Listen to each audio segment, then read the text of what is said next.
ukumva ibintu akubwiye ni ibintu bihwanye n'ijambo ry'umukristo kandi akumva ahagaze kuri doctrines, ahagaze kuri iryo jambo. nituza kubigwa tuza kubireba muri mu minsi yegeze ishira, hegeze habaye ikintu mu ruhango, ndakeka ari mu muhango, hegeze hatera abantu baravuga ngo bari kuva mu mudugudu w'irimbukiro bava Igitarama bajya mu Bugesera, ngo bavuye mu mudugudu w'irimbukiro, batemera kuba bakurikira mituweli, batemera kuba bakwikingiza urukingo rwa covid,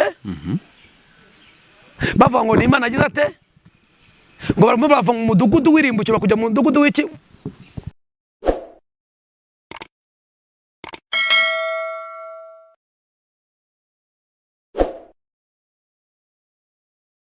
Katubasuhuza kandi tubifurize amahoro y'Imana, umugisha Imana itanga ubane namwe aho muherereye hose, abari mu gihugu cy'u Rwanda n'abari hanze y'u Rwanda, mwese mugubwe neza kandi mugubwe neza cyane. Nkuko mubibona kuri kamera zacu turi kumwe n'umukozi w'Imana, umuhanuzi Theo. Uraho neza? Muraho neza. Yesu ashimwe. Ezahimbazwe. Amakuru. Turashima Imana. Ariko banza abantu betwa ba Theo bose baravukiye kuba abahanuzi nabo. Ihamagara uko ishaka igatoranya uko ishaka. Hari amazina ariko ngo abasize amavuta. Amavuta turayafite kuko tuvuka mu batambyi. Muvuka mu batambyi. Cyane cyane ko ngewe. Yego. Muri make wowe wivuza, urivuga wowe ubwanjye. Yego. Imana ishimwe. Reka ngusabe kugira ngo usuze abakonzi bacu. Amahoro y'Imana bane ngo turabasuhuje. Bese muraho neza. Amen. Amen. Ndabayambiriye abakunzi bacu, turabayambiriye. Yego. Badukurikirana turabakunda kandi tubahoza ku mutima. Abari mu Rwanda yambi, abari i Burundi turabagumbiriye cyane, abari Tanzania, Kongo, Kenya tunabasalimu. Harya mu bagana bavuga ngo njagala kukuraba. Ibyo bigande byose inge mbimenye. Ntago bizi. Ngo njagara kukuraba. Njagara kukuraba. Ubwo nabo nyine batwumve kandi batwumve gutyo. Abumva Icyongereza, good evening, good afternoon, good morning, bitewe n'igihe bwakereye. Ubwo abumva Igifaransa nabo bonsoir, bon après-midi na bonjour. Izo bazita greetings. Indamukanyo. Nanjye ariko nasoma. Mu mwuka bavuga gute? Mu mwuka? Mu mwuka iyo tugeze ku Banyarwanda turavuga ngo Yesu ashimwe, twagera ku bantu aba Tanzania, aba Kongo tukavuga ati Bwana Yesu asifiwe. Ariko hari n'abavuga ngo Imana ishimwe. Abo bavuga Imana ishimwe ntago ari Abanyarwanda. Nabaki? Mu Kinyarwanda. Nabaki? Mu Kinyarwanda bavuga Yesu ashimwe cyangwa Yesu akuzwe. Wagera mu Kirundi ukavuga ngo Yesu ashimwe. Nabo niko umuntu avuga. Wagera ku Bagande nyamara kuri cyane ari baravuga ngo Imana ishimwe, hakana umuntu avuga ngo Yesu ashimwe akaba atabyemera. Bari abantu bazanye ibyo kuvuga ngo Yesu ashimwe, ngo Imana ishimwe, ngo ni imyemere na amadoctrine yabo y'amadini, nacyo kitwicaje hano tuvuge ku madini. Wabyumvise? Yego. Niyo mpamvu bamwe bavuga ngo Yesu ashimwe. Hari umuntu ubwira ngo Yesu ashimwe, ngo Imana ishimwe. Kamaza wowe bite byawuze akaba atagusubiza. Wibwire ko Imana nayisuzuguye se? Yego. Ntabwo Imana tuba twayisuzuguye. Ahubwo twebwe nuko hari ijambo rivuga ngo niwe rufunguzo, ni umuhuza w'abantu n'Imana. Icyo tuzasaba cyose mu izina rya Yesu Kristo tuzagira gute? Tuzagihabwa. Niyo mpamvu dusenga dusaba Imana, ariko tugasoza tuvuga ngo tubisabye twizeye mu izina rya Yesu Kristo, amen. None habera mwiza. Ari nayo mpamvu abantu kenshi banaguma mu bujiji. Abo ngabo badashaka kubicisha mu izina rya Yesu Kristo bakagira andi babicisha, nabo barabibona ariko bakabibona biciye muri Yesu Kristo, kuko ntawe uzajya kwa data atamujyanye. Uzi ko hari ibyiciro bitatu by'amasengesho? Yego. Iyo miko yego. Reka manze mbwira abakunzi ba Nyamazina Niyonsaba Theogene. Ndi umugabo mfite madamu n'abana benshi. Yego. Ndi umusaza. Ushobora kure hano mu mutwe ukabona harimo imvi nyinshi, ndashaje. Ndi umukristo. Sinivuze cyangwa nivuze mbere? Oya nuko twagiye ahubwo. Nanjye kuvuga ku byiciro bitatu nanivuze by'amasengesho. Iyo umuntu asenga abanza agagara muri principe yo kwizera. Yego? Yava muri principe yo kwizera, Bibiliya avuga ngo akabwira mwuka. Mwuka akabwira Yesu. Yesu akabwira data.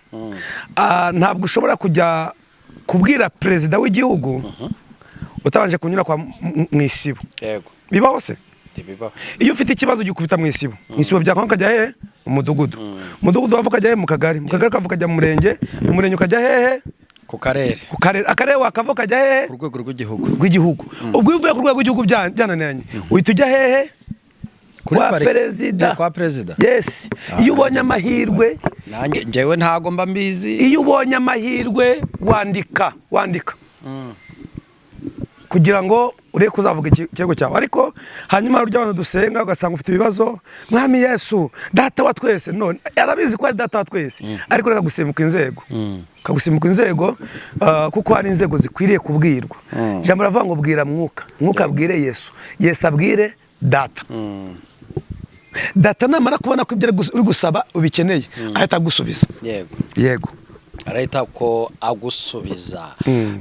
None iyo witegereje ukabona izi mvugo z'abanyamadini, twatanze urugero ruvuga ngo bamwe baravuga ngo Yesu ashimwe, abandi bati Imana ishimwe, abandi bati Yesu akuzwe, abamwe bati dusengera hano twe tuzajya mu ijuru, abandi bati basengera ahangaha bimeze gutya. Ugasanga mu by'ukuri uzuyemo gucika ibice mu buryo bw'umwuka, ndetse hakaboneka abavuga bati twebwe ntitwashingira umukobwa wacu mu idini runaka ritari iri, twebwe ugasanga mbese abantu bafite imyemerere itandukanye.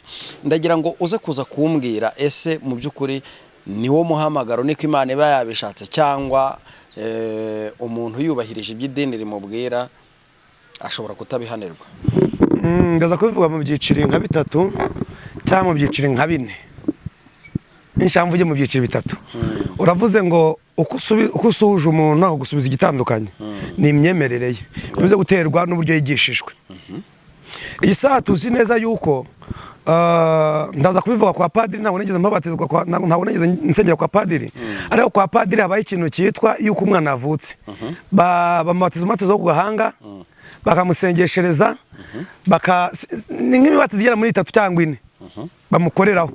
Iyo mihango yose iyo atayujuje aba atari umukristo kwa padiri. Iyo umuntu wese yubatse urugo ajya dogitine yubakiraho iki? Urugo rwe.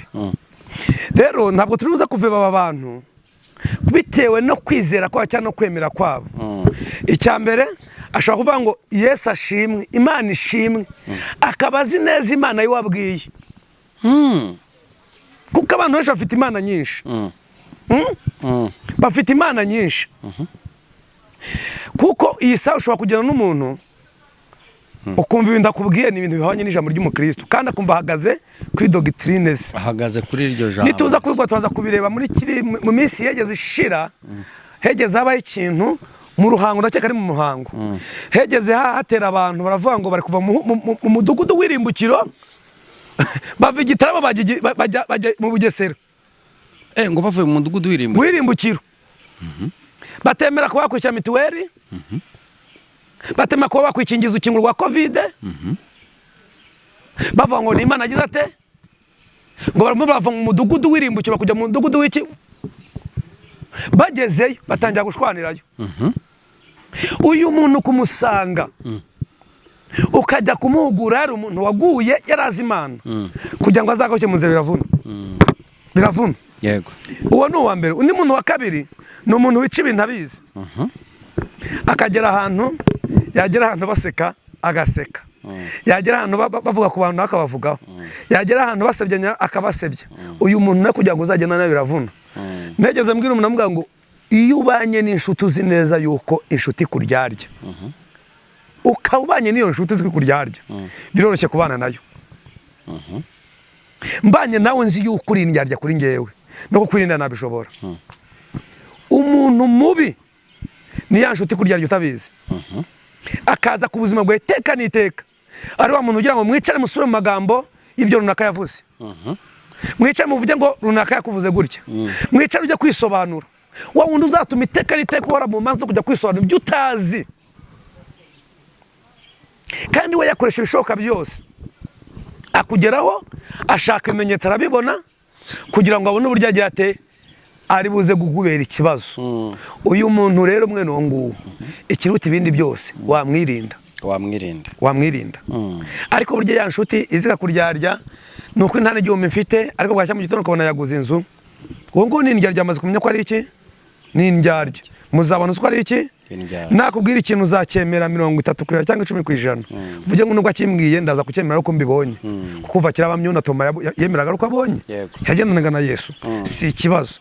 Inshuti mbiro ni ya ndyarya iguhisha ko ari iki, ko ari indyarya, akaza akagusekera. We turabafite akinjira waje kurakoma amarida dasa, akinjira waje kureba kuntu urya. Turabafite izi nshuti, turazifite.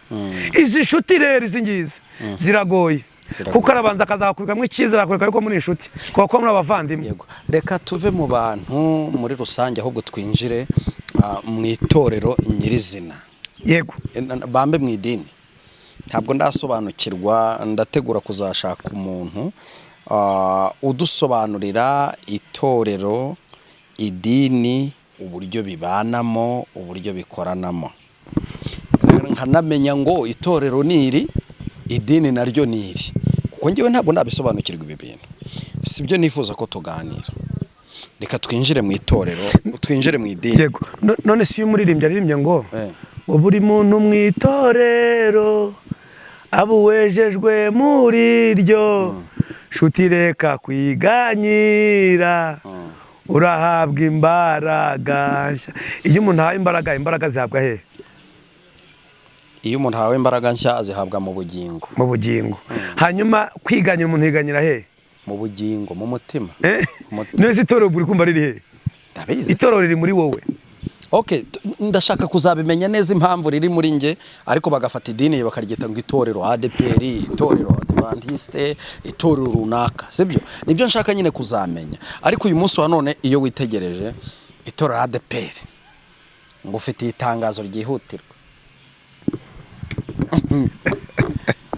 Katuganire nyine ngo ufite itangazo ryihutirwa. Hari amakuru utamenye. Hari abapasiteri bafite insengero zifunze, bahawe amezi 3 yo kuba bicaye, aho bari bicaye bahicaza abandi. Sibyo? Yego. Ikindi cya kabiri, abapasiteri b'abagabo barananiwe, bagiye kwimika abagore. Iyo mwitegereje cyangwa amasesho mwasenze, Imana yari yarabibasezeranije n'isezerano rigiye gusohora, cyangwa tubifate nkaho itorero ryahinduye system. Isangewe ngiye prefera cyangwa ngiye mfite itegeko. Mfite itegeko. Natanga itegeko akimika abagore. Yes. Ni ukuri. Muri ADPR kayoborwa n'abagore. Ariko zwa ADPR yageze uyoborwa n'umugore. Urwego rw'igihugu. Ryari. Ryari. ADPR yewe n'umugore. Cyangwa kurota. No, sukurota. Ko kiye cyabana cyabato mu Rwagasana. Babahagarika bamwe babafunga. N'abasamweri. Hari umugore wayisiganye ari kontabule. Witwaga Valeria. Yayiyoboye amezi 3.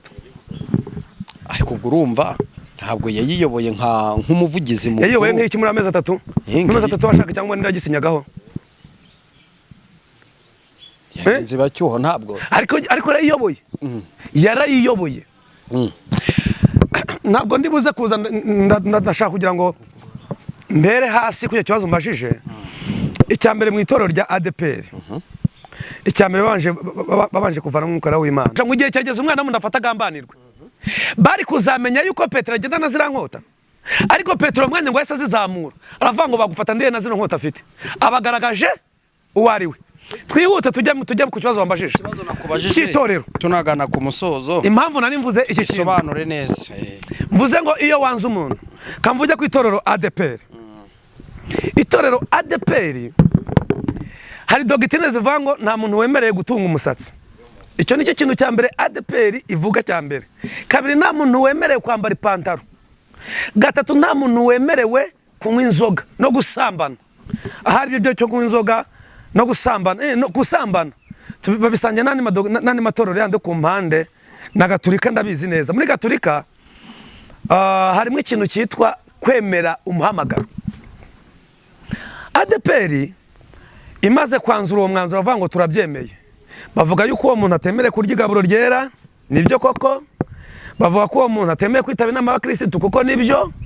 ariko nimba by'ukuri izo nama zose mwarazikoze mukana ko ibintu atabikwiriye kandi kuko namwe mwasuzuma mugasanga atari byo kuki mwemera amaturo yiwe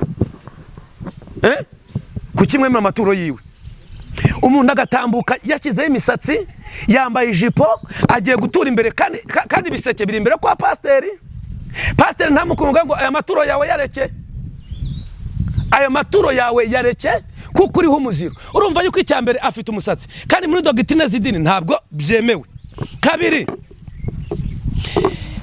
ikindi kintu cya kabiri kindi uwo musatsi wiwe niyo pantaro ntibyemewe mu mubatizo mwamubatije ariko agatambuka imbere ya pasiteri akaza agatanga kimwe mu icumi mukacyemera agatanga ituro mukaryemera ese iri turo ry'iyo rigiye murifata gute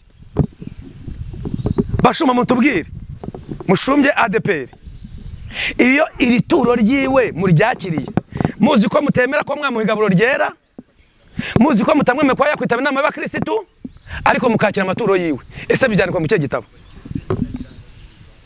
ariko urabyibuka ko bavuze ko bagiye kwemerera abantu bakajya bambara ariko noneho mu gihe batarabyemera kandi igaburo rya ntarifata ntitabira inama y'abakirisitu nta n'umuhango uriho ugaragara yuko ari umukirisitu ariko ushobora gusanga ibyo byose ari byo byatumye bafata uwo mwanzuro byatumye bafata ahubwo wowe mu mboni zawe ubibona ute ahubwo njye ndibaza ariya maturo we bayajyanye yandikwa mu kihe gitabo icyo ni icya mbere ikindi kintu cya kabiri impamvu yo mu mwuka w'Imana barafashe Imana bashaka kwiga Imana nta muntu yiga icya mbere baragiye baha dogitine abarimu ubundi hari inzego udakwiriye kurenga iyo utaraba intumwa y'abakirisitu ntiwemereye kuba mwarimu iyo utaraba mwarimu ntiwemereye kuba pasitoro iyo utaraba pasitoro ntiwemereye kuba umushumba izi nzego byanze bikunze diyakoni afite urugamba rwana rwiwe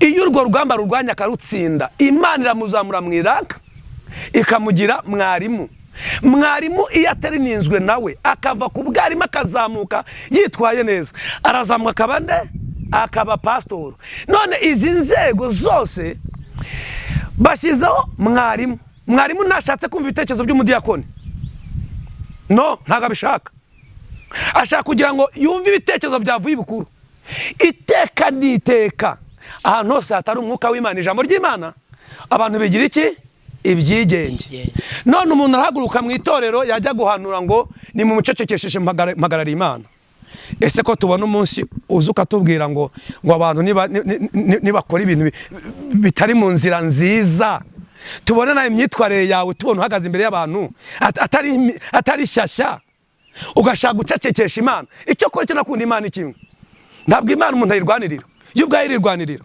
hari umushumba umwe wegeze uhagarara mu itara avuga ngo nibacecekeshe umuhanuzi avuga ngo nanjye ndirahenda Imana ndagucecekesheje iyi saha baramwirukanye ibaze kuba uri umuntu wimitswe juste ugasukwaho amavuta ukaba ufite titre yo kuba uri revera mu itorero bakakwirukana bakazana umuvolontaire Imana iracyakubona Imana ibikimubona uwo muntu ushatse kuvuga ko biri gukorwa rero Imana ibiri inyuma ibi bintu biri gukorwa ni ngombwa Imana itongora Imana iri gutoza umushumba Imana iri gutoza ba Dawidi ni gute umuntu ashobora kuza akaza akayobora n'uryo torero ry'imidugudu 5 ari umuvolontaire atarasutswe amavuta ariko umuntu wasutswe amavuta ntibamugira icyizere bakamuhagarika ese umushumba ayobora agacanga mwarimu ubu nimba ukwezi kurangiye baguhagaritse utarahamagarwa n'umukristo wawe uri kumva udafite ikibazo ese mubayeho gute mu by'ukuri tuvugisha ukuri ubayeho gute nimugarukira Imana iki ngiki kiberekeye yuko biriya bintu byabaye Imana bifite nk'umugambi icya mbere umugambi Imana bifiteho kuvanaho umuntu wari umuvugizi wateruraga amaturo akayazamura hari n'abarimu tuzi baheruka batuye gusa utamenya ngo ingengo y'imari imeze gutya mu mudugudu pasiteri bakabara amaturo ahagaze gutya ameze nk'intare reka nkubwire umuntu wese wiyimitse igihe kirageze ngo Imana ikureho haze Dawidi Imana atoranyije reka mbabwire abakristo ba ADPR, Imana igiye kongera kuzana umwuka wera muri ADPR, Imana igiye kongera kwiyobora itorero ryayo. Reka mbabwize ukuri, Imana iri gutera ininga abagiye kuza kuyivugira by'ukuri. Kandi reka nkubwire impamvu turi kujya tubona ibibazo bigenda biboneka mu matorero, turi kujya tubona abantu benshi, abantu madevorce menshi kugenda bamenshi, nuko nta bashumba bakimanuka basange abakristo mu ngo babaganiza abazi bazo bafite. Icyo rero nakubwira, ari abashumba bakuweho, ari n'umushumba uri kubikora, bamwe bari kubaririra, abandi bagatera umushumba mukuru amabuye. None wowe uti Imana igiye kuzana Dawidi yime, se Dawidi uri bwime arima ahereye he hagere he? Arima ahereye arahera he hagere he? Uzi ikintu cya mbere Eliya yakoze ageze ku musozi, yarabanje abanza gusenya ibicaniro bya Bali, arangije afata imiryango 10 n'ingahe n'ibiri. Agiye kuba Dawidi agiye kuza abanze yongere yimike ikintu cyitwa ikibatsi cy'amasengesho muri ADPR. Nese urafata umudiyakone ngo nuko afite amafaranga ukamwimika, umuhanuzi kubera ko uzi ko afite umwuka w'Imana, urabizi neza mu bwenge bwo urabizi, ariko wanze kumwimika kwa ko nta mafaranga agize ate afite. Kubera yuko ushaka ibyaha bizakura. Iyi saha urabuza umuntu gutaha ubukwe bw'umugaturika kuba kuri pasteri, ariko inzoga ukajya kwinywera iwawe mu rugo, ari watashye ubukwe n'uwanywera inzoga mu rugo akoze cyaninde. Hanyuma ikindi warutubwiye ngo ntago waba uyu n'uyu usimbutse urwego.